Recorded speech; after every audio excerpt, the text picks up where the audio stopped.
So I'll never forget, it was my freshman year of college, and my freshman roommate and I were talking about what we were going to be doing on spring break. And it coincided with Holy Week, and so I was looking forward to going home to Michigan. He was looking forward to going home to Oklahoma. We were in school in this little town called Ottawa, Kansas, where I went to college.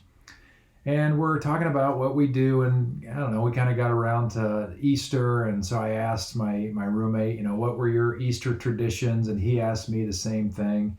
His, as a kid, his parents split up, and that kind of complicated things, but he remembered the chocolate Easter bunny and hunting for eggs and, the kind of traditional stuff. And I think maybe for a brief while he went to church, but that wasn't a huge part. Maybe a third of the time of his life they went to church, but other than that, not a whole lot. And so he asked me what we did, and talked about, church. I'm a preacher's kid, and both my grandpas were pastors, and so going to church was the thing. In fact, that was the most important part of Easter Sunday. And even if I was looking forward to my chocolate Easter bunny, which always seemed to show up, and looked forward to hunting for real Easter eggs that we would later crack and put our salt on and eat, because they were actual Easter eggs, not those things plastic things you break open.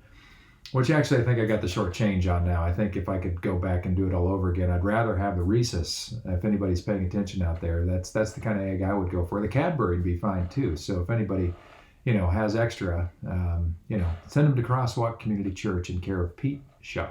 Anyway, I digress. So church was honestly, church was the most important part. And so we were talking about this and faith and all that, and kind of toward the end of it, my roommate asked me a question which absolutely floored me. His question was, so what is Easter all about anyway? And I couldn't believe it, because I grew up, very well versed in what Easter was about. And so first I was like, all right, are you kidding me? Come on, man. You know what we're talking about here. And he really didn't have any idea. He was pretty confident that Christmas had to do with the birth of Jesus, but really didn't know what to make of Easter. He knew it was a big deal, but he didn't really know why.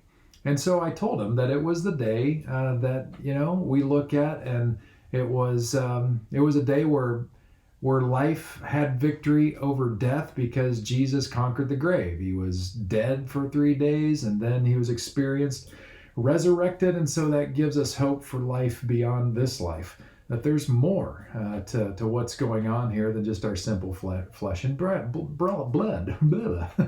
And so I said this to my roommate, and you know what? He just kind of said, oh, okay. Kind of underwhelmed, really, by this wonderful thing that we call Easter. And I was kind of like, did I miss something? Did I not communicate this well? Do I need to do jumping jacks or something to tell you this is supposed to be the big deal holiday of Christians, and you just look totally unimpressed. And I didn't say that out loud, but I was thinking about that. And I've been a pastor now for 25 years, almost 25 years. And I have officiated or presided over hundreds of funeral services. And as I think about these funerals and memorials where people, lay to rest their loved ones who've gone on before them, with only a couple exceptions, every single funeral that I've done, the family is absolutely convinced that their loved one has gone to a better place. I mean, without fail. They're sure that if their loved one loved to play golf on this side of the plane, then that's what they're doing there, except for they don't have to pay the greens fees. Or if they love to fish on this side of life, you just know they're catching record-sized trout and walleye or salmon or whatever they fish for here on the other side of the gate. And it's just the best ever.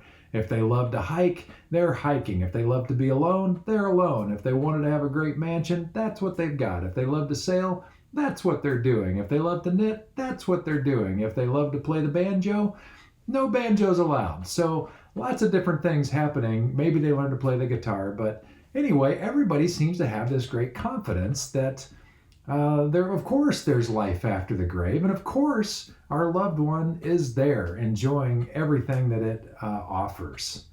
And what I want to tell you is this, that is a fairly new idea. That in terms of Christian history, The idea that we would have that kind of bold confidence is truly pretty new. And it's very new, would have been a completely foreign idea for the original characters in the Easter story. If we go back to like 2,000 years ago when Jesus was walking around, people back in that day and age, they didn't have a lot of confidence in afterlife. They weren't even really thinking about it. For most of Jewish history, they weren't thinking about it all until, just before the first century of the Common Era. It just wasn't on their radar. That's why you don't see a lot written about it until a century and a half or so before Jesus was born. So it was a fairly new idea then. That also means that a lot of what we have in our Bible doesn't speak a lot about it. It's kind of there, but not so much because they didn't think a lot about it. So the disciples and the people that Jesus hung around with, they were all very, very poor. They lived in northern part of Israel, kind of Bumpkin Town area. It was kind of looked down on from the southern part of the country where Jerusalem was and the elites were. And mostly they were told that God reserved the most grace for the most holy and special people. But to have any kind of idea that you were going to live beyond the grave was just kind of preposterous. If anything, you never would have even entertained an idea like that, because who are you to ever even think such an idea? And your idea, because of how things had been translated down and the powers that be within the power structures of Judaism at that time were kind of elitists, especially people who were running the show in Jerusalem at that time. They didn't even believe in an afterlife, so it was kind of a non-issue for them. But they absolutely did believe that how well you were doing in this life certainly indicated how much favor God had for you. And so if you were extremely poor like Jesus and his friends were, that meant that God didn't have a lot of favor for you. So why in the world would you have hope after the grave? And that also meant that your life was extremely hard and it would end in dust. That's just not very hopeful, especially when you're under the thumb of the Roman government for your taxes and your labor, and then you're under the thumb of the temple, who made you offer all kinds of stuff to try to keep in the good graces of God, but kind of for what? So there wasn't this great hopefulness. Nobody was doing funerals like I was back then and hearing all these things people talking about today. It just wasn't that way at all. There just wasn't much thought about it. That's very different than today. And so I want you to picture the last week of Jesus and what that might have meant for these disciples. So they've been following Jesus around. They see all kinds of stuff. They're learning his way of life for 3 years, if we look at that timetable. They're figuring out his movement. They're figuring out his patterns, his daily life. They're literally traveling from village to village, city to city, to proclaim this message. If you want to think about it a little bit like a political stump speech, that's not altogether off, because he would do the same teaching over and over and over again, because nobody thought to record it and put it online. And so the disciples would hear this stuff over and over and over again. That's why we have some pretty good confidence in the gospel accounts, like the Sermon on the Mount. Some call it the Sermon on the Plain. It's the same thing. It's his magnum opus, and it's this incredible teaching that gives all kinds of pearls of wisdom. And of course they remembered it because they heard him do it again and again and again. So they're hearing him do all this stuff. They're figuring out when he wakes up, what does he do for prayer? How does he interact with people? The whole enchilada. They're with him all this time, and they can clearly see that God is with him in such powerful ways in his teaching and his healings. And just the way he carries himself. The guy is grace incarnate. He's God walking around. He's flesh and blood, but he seems to be so filled with the Spirit of God that it's just different, just walking around this guy. He has a whole different orientation toward life. He doesn't seem to be overly bothered by the fact that he's extremely poor and not being treated well by the Roman government or the chief priests back down in Jerusalem. And it's just kind of, he's upset about these things, but it's not getting him down. He just seems to be carrying on in a very meaningful, powerful way, bringing hope and light and life to wherever he went and to whomever he met. It was really rich. And so when they entered Jerusalem that final week of his life, Now, they only had good expectations. Of course, it's going to go well. We've seen our Jesus do so well everywhere else. It's going to be incredible. And so they, tried to do that. As if you tuned in last week, they tried to put together a makeshift parade because they had their ideas about what he was supposed to be. But Jesus kind of flipped that around, and instead of coming in on a horse, instead of coming in on a Hummer, he comes in on a Herbie the Love Bug. Comes in on a donkey, to kind of communicate to anybody who's watching, hey man, I come in peace. These people may want me to take over the world, but that's just not my MO. That's not what I'm about. And I don't want anybody to get any other idea. I'm not after a military campaign. I'm not after overthrowing things. So Pilate, you chill out. Chief priest, you chill out. I'm just here to teach and to be about love and to help people understand God better. So he goes into Jerusalem. He does a lot of teaching. However, he did not mince words when it came to the leaders of Judaism at that time. Now, just to be absolutely clear, Jesus was Jewish. He was not Christian. Let that sink in. He was deeply Jewish. He was a devout Jew. But at that time in history, the Jewish leadership had gone fairly corrupt. They had a deal with the Roman government that so long as they kept peace in Jerusalem, the Roman government wouldn't mess with them. They could keep doing it as they were doing it. And so they ran the show, and they also took a little extra for themselves. So they lived very large. They had a wonderful wardrobe. They drove Italian camels. It was the whole thing. And they felt really good about themselves and let everybody else know that they weren't quite where they were. I want to say that because sometimes we look at the last week of Jesus' life, and it has, even in the Gospels, because of when it was written, there are some times where we can read in anti-Semitism into the story of Jesus.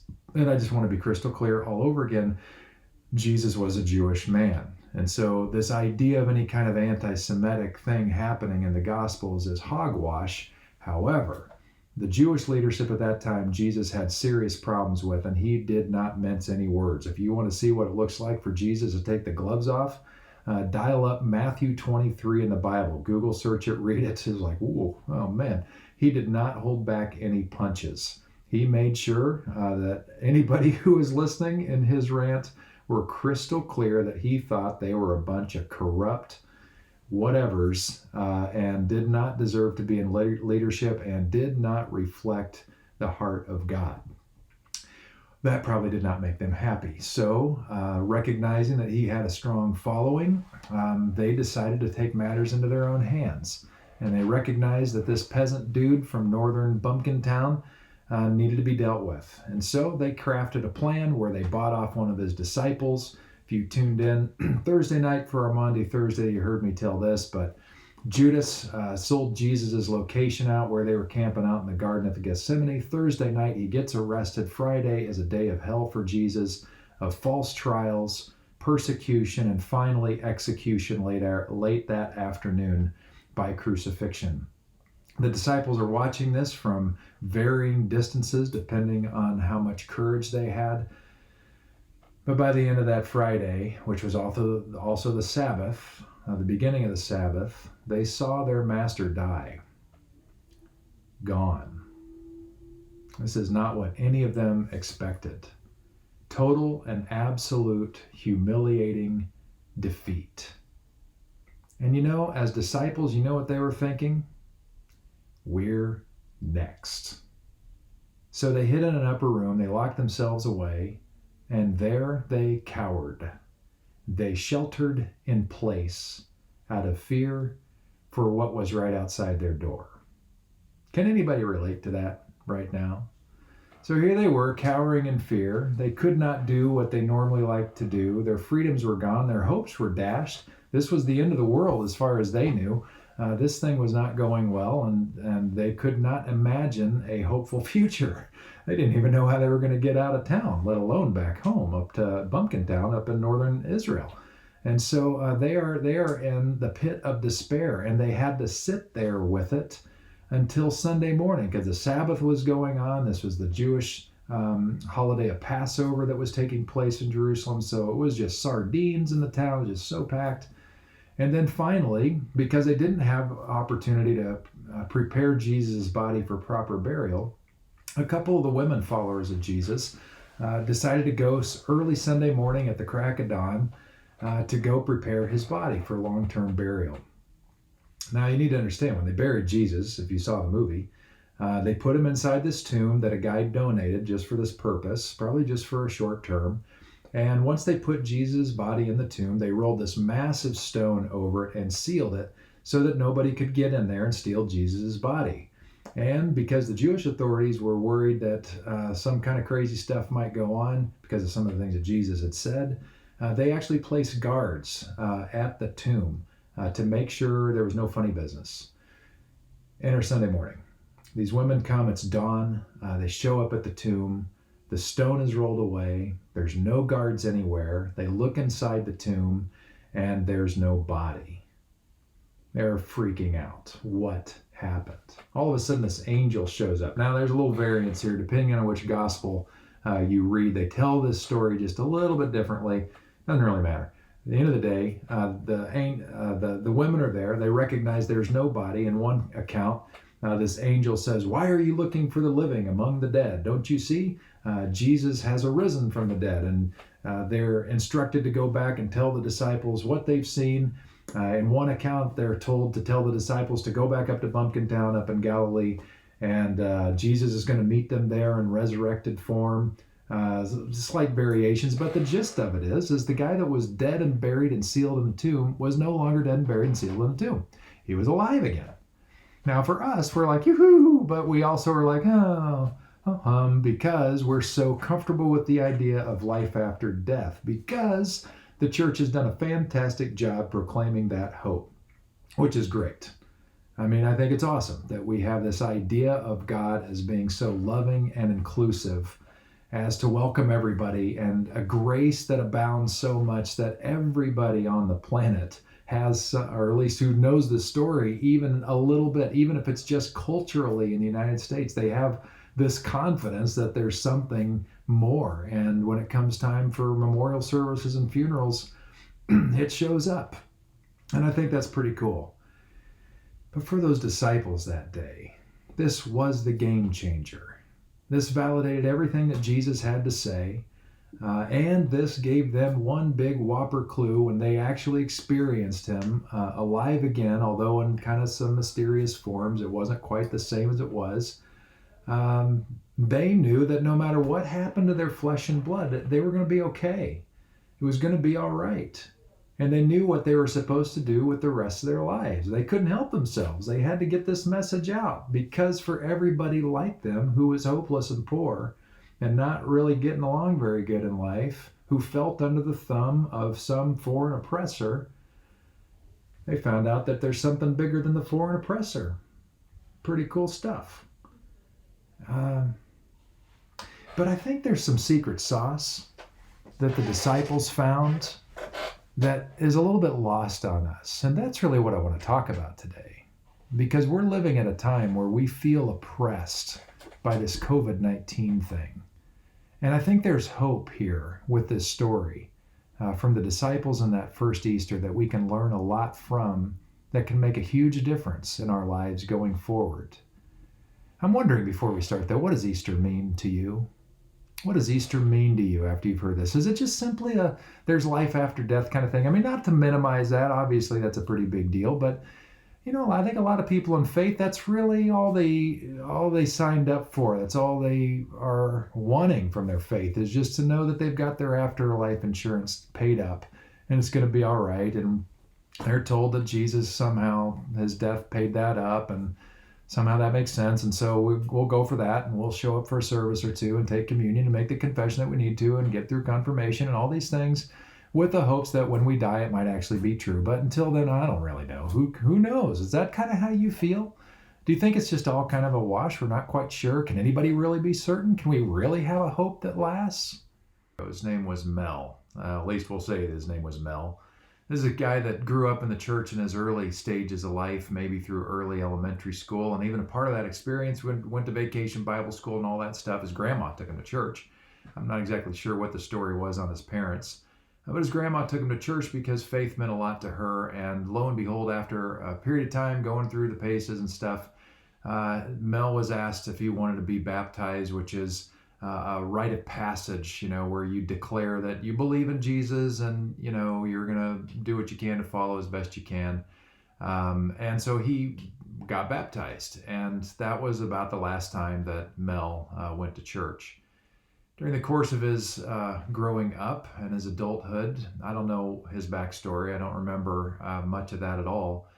But I do remember what he became in his adulthood, and he was one hot mess. His life was one train wreck after another, and I'm not exactly sure what kind of pain motivated his self-destructive decisions, but I know that by the time I finally met him when he was in his 40s, he was going through at least a 12-pack of beer a day and smoking 2 packs of cigarettes. He was known in town for not being able to keep a job for more than 2 weeks or a month because his drinking would catch up with him, or his anger would catch up with him, and he'd blow up at his boss. He burned countless bridges in town, and he was well known for using people, including his family, and that's why only his brother showed up at his funeral. He had burned so many bridges, borrowing money, promising things that he didn't deliver on, disappointing people left and right. He was also well known for using women. I don't know how many, but it was significant. By the time he found out that he had cancer and that he was going to be facing an uphill battle, he lost most of his friends. He was living in squalor. It was not a life that anybody wanted to live. Somehow he and I got connected, and he liked me well enough. I get along pretty much with everybody, and I tried my best to help give him some hope and some peace during his last days. He wanted me there to the very end. And I try to tell him, about the love and the grace of God that I believed was there for him. But on his deathbed, literally, it didn't really seem to help, honestly. The panic in his eyes. And by the way, I've done like over 200 funerals easily over my career, easily. I've watched a lot of people die. I've been with a lot of people in their final stages. And there's a difference between normal anxiety, angst about dying, and terror. And Mel had terror in his eyes. He just wasn't sure about any of this. It's kind of like the person I was describing, where as a kid, he had this idea about faith and thought, okay, well, I believed in God, I believe in Jesus, so I guess that's it. And he moved on with his life as if that's what it's really all about. And we have this weird theology that we've developed in our orthodoxy, in our doctrine, over really just the last couple hundred years. It was weird before that too, but in the Baptist tradition, the Protestant tradition, and the evangelical and fundamentalist tradition anyway, we developed this idea where it was really all on us, that God was willing to give us grace and love, but we had to say yes first. And then we would trip God's triggers. Like before, we didn't really have that, but once we said yes, then we got it and we didn't have to worry about anything. That was the whole idea of what the salvation thing was about. And so Mel thought he did it. He thought that was the end of the story, and that he'd done what he needed to do. And well, he found out that at the end of his life, it didn't really deliver. And the reason it didn't deliver is because that's not really what it's about. The reason why the disciples, their Easter was so powerful and life-changing that helped them become catalysts for literal global change, where they went from cowardice to absolute courage, the reason why they would go forward and carry on the mission of Jesus and proclaim his full message, and when they got imprisoned and persecuted and eventually martyred, most of them, it wasn't because they gave some kind of intellectual decision at some point, like they went through confirmation and had somebody tell them, okay, you got the right answer, so you're okay with God now, go forward in strength. No, that's not what Easter was about. It wasn't because they believed that something happened on Easter and that's what made the difference. That was never the point. You know why Easter was so powerful for them on that day? Easter was so powerful for them on that day because of what had happened the 3 years before Easter happened. They walked with Jesus. It started with just a simple yes. Jesus said, why don't you come and follow me? I got something to say. I got something to show you. And I think it's going to make a profound difference in your life. And they said yes to the invitation. They didn't even know exactly what they were saying yes to. They just knew that there was something different about this guy that they couldn't look away from. There was more going on in him than just learning the next thing about what theological thing might be interesting to them at the time. This was more than some kind of head trip. They saw something in Jesus which compelled them to follow. And so that one initial yes, like, all right, we'll check this out, turned into whole lots of yeses, more invitations, more yeses, again and again and again through their life. It was a yes to being open to new ways of learning. It was a yes to being willing to serve people in ways that were counterintuitive and countercultural. It was yes to being quick to grace instead of judgment, quick to grace on ourselves and quick to extend grace to other people. It was a yes to going deep with people, to really being present with people in the depths of their despair and in the heights of their joy. It was saying yes to being aware of the ever presence of God that was around them all the time and available to them 24/7 should they accept it. And the result of all of these invitations and all of these yeses is that they discovered that their life was perpetually renewed. Easter wasn't about one resurrection of one dead guy. It was the final celebration. It was the icing on the cake celebrating all the resurrections they'd experienced in their whole life following Jesus and saying yes. They experienced renewal after renewal after renewal, because that's what the Christian faith is really meant to be. And all the enduring religions of the world, that's really what they're after, is connecting us to the presence of God, the grace of God, this greater other that we have, your higher power, whatever you call that, our ground of being, the Spirit of God, whatever that is. All of the enduring religions are trying to foster this thing within us. And within Christianity, that way is found by saying yes to the way of Jesus, which is an ongoing, lifelong decision to say, come and follow me, and for us to say, okay, let's see what happens here. You know, this whole faith thing, when we say yes, it's not all of a sudden, triggering God to finally love us. That's already there. The grace of God is already present. It's full and complete for absolutely every person. When we say yes to God, when we say yes to following in our Christian tradition and the footsteps of Jesus, that yes is our waking up to the more. It's our decision to say, I want more of that. The tragedy when Mel took his last breath is he never got that. And it's not that I think he's burning in hell. I don't think that's it. I think God welcomed him with open arms. The tragedy is that he fell asleep that moment, that last physical falling asleep, without the hope and the peace and the comfort of knowing his next breath was going to be something greater, something more beautiful. He never woke up. He never woke up spiritually on this side of life. Now I'm confident that he did in the next.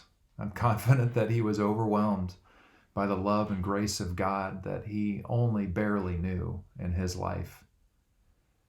And I'm just so hoping that you'll recognize that this constant invitation from the loving presence of God has always been there for you. That this faith thing is not some kind of intellectual head trip wishing something was there, but there is something real and lasting and deep and present that is forever, that's bigger than COVID-19, that's bigger than an economic recession, that's bigger than losing a job, that's bigger than this short season that we find ourselves in, and that will last your whole life, leading to perpetual renewal, leading to more and more Easters in your life, where there was once death and now there's renewed life.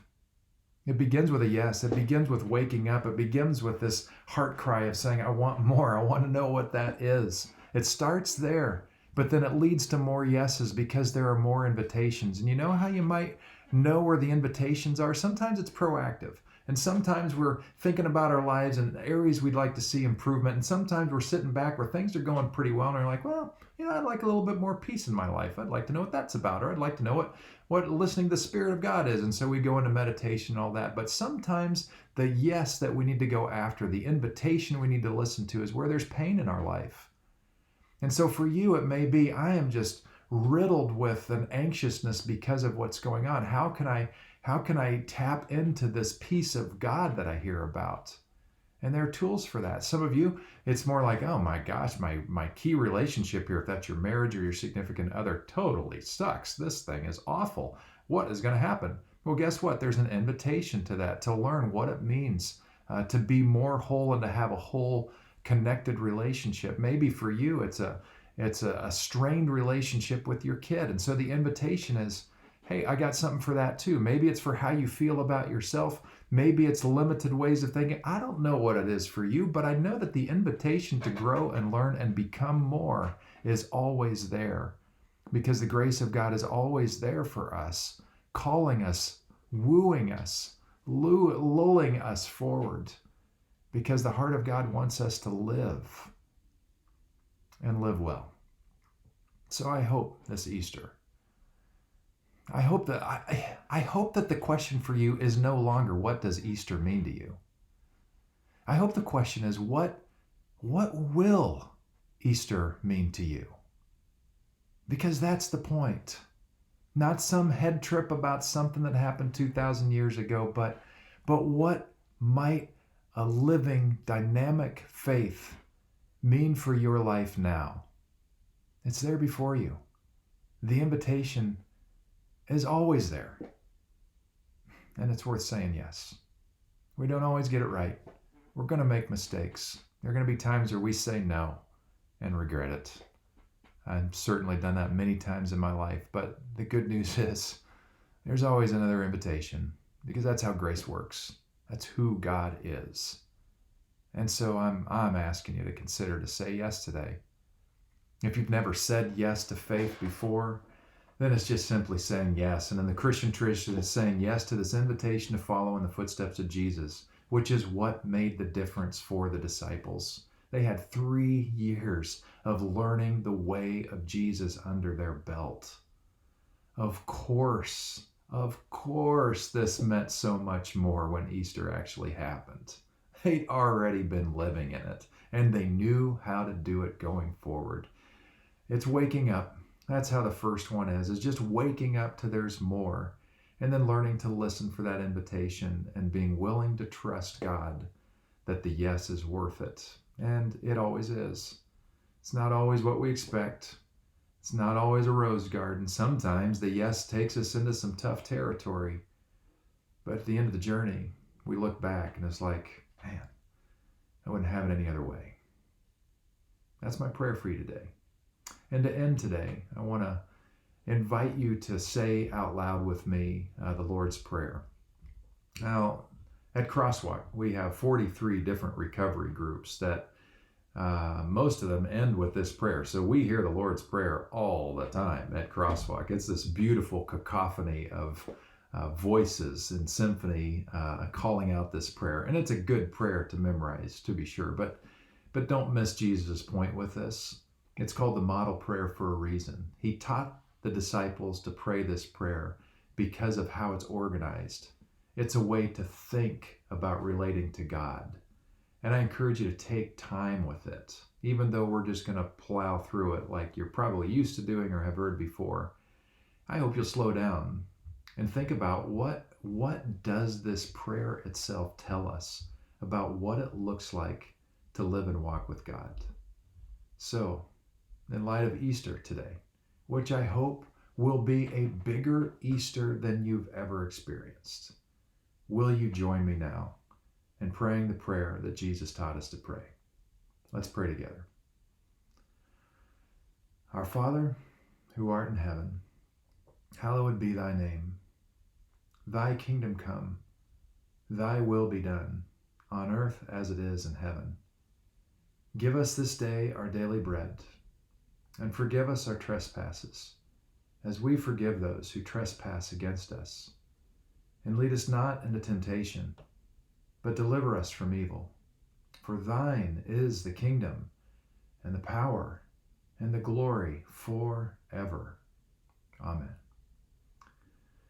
I hope you guys have a great week. If you want to take this journey further, starting this Wednesday, I'm going to be leading a course both at 12 and at 7 p.m. on Wednesdays. It's open to anybody. If you want to get in on the live version on the Zoom meeting, then you're welcome to join us. And I'm going to be leading a series called Embracing a Life of Meaning. This is one of those seasons of life where we get the opportunity. We didn't want the opportunity to learn this, but we have the opportunity to hit the reset button, to ask questions of ourselves. What do we want to change when we come out of this season of COVID-19? What do we want to be different? This course will help you answer those questions. It features a well-known author who's going to give a brief teaching and then some discussion after that. And the way I'm going to feature it is on Wednesdays. If you want to join the Zoom, you're welcome to do it. And if you're not able to do that, I'll put kind of a recap thing where you can at least experience the teaching portion of it after that and take it at your own pace and enjoy it. So I hope you'll take advantage of this. It's going to be a great series. It's going to last 5 or 6 weeks. I can't remember. And then we'll go on to some head trippy stuff on the prophets after that, which should be pretty cool. But anyway, I hope you'll join us with that. And to end our service today, we've got one of our favorite songs at Crosswalk, Jennifer and Company singing Rise. So enjoy the song and then enjoy the rest of your Easter 2020. We'll see you next week.